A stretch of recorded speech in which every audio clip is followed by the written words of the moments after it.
What's up, guys, and welcome back to another video. And today we're checking out the second of the two Money in the Bank belts. Now, not that many people know about this. This one was exclusive to the WWE Money in the Bank Superstore.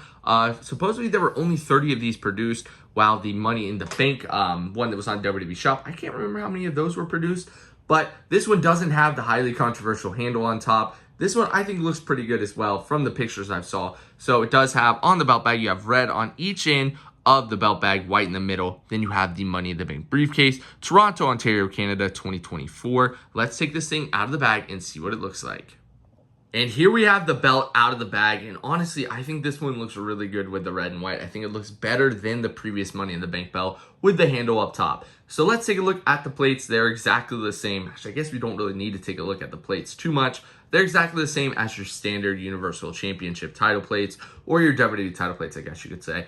There's no differences whatsoever. Nothing on the side plates, nothing on the belt bars, side bars, or the main plate. They could have did something like Money in the Bank right here instead of Universal Champion. They could have put custom side plates on it, but they didn't, which is a shame. Now, the actual strap of the belt, you have some red going up, hidden behind the plates. I think the white looks really good on this. The red and white just looks awesome. Now, moving over, you do have Money in the Bank on the side of the strap, and then Toronto, Ontario on the other side, which looks awesome. I do love that. Now, if we move the belt around, there's one thing I really dislike on this title, and that's just like the previous Money in the Bank belt. This thing is limited, but it doesn't actually say what number you have of the belt or what it's limited to. According to the people at the Superstore, this was limited to 30, but you don't have that anywhere. Usually it's on the belt tip or on the actual authentic patch on the back. But I looked, and as far as I can tell, there's nothing on there.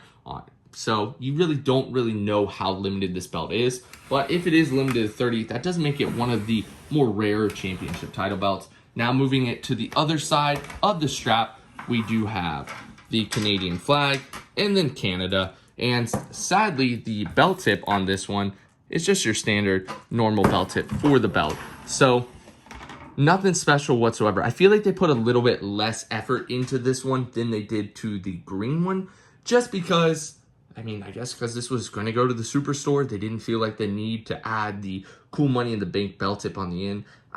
As much as I don't like it, they really could have even added the handle up top on this one. I don't know how well it would have looked, and I know a lot of people wouldn't have liked it, but that makes it more Money in the Bank like with the handle up there. And honestly, I think it looks better than the green with the handle up there.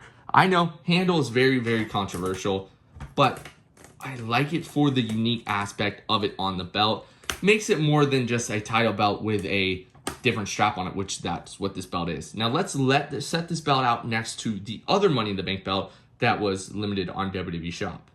And here are both of the belts laid out, and I know a lot of people hate these event-specific belts like the golden titles or these Money in the Bank belts. These were so hated, and most people only want belts that they actually saw on TV available. Now, like I said this in the last video about this one, but I still get so many comments on that video alone about why would they do this? Why aren't they making this belt and that belt? WCW belts. This is not for the general collector. This isn't for a normal belt collector. This is for, I say that even though I bought them, this is for the fan that goes to the event, goes to Money in the Bank, and they have a little extra money. Maybe they don't want to bring home a t-shirt. Instead, they want to bring home an actual title belt. Now, there are some people that buy these just to resell them because they want to make a quick buck.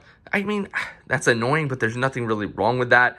Now, I don't know. I guess they put this one on WWE Shop just because they want some people who are completionists to be able to get the belts, or they want expensive belts. So that's why this one was available on WWE Shop, and this one was on the Superstore. So I don't really have a problem with it. I hope that, because I like having all these event exclusive belts because they're cool. I have the SmackDown one, I have the WrestleMania 40 one, I have all of the special WrestleMania 40 belts. I hope they limit these just to the Big Four. I've said that before, I'll say it again. Hopefully it's just to the Big Four and Money in the Bank, even though I feel like Money in the Bank has taken over Survivor Series spot as the Big Four.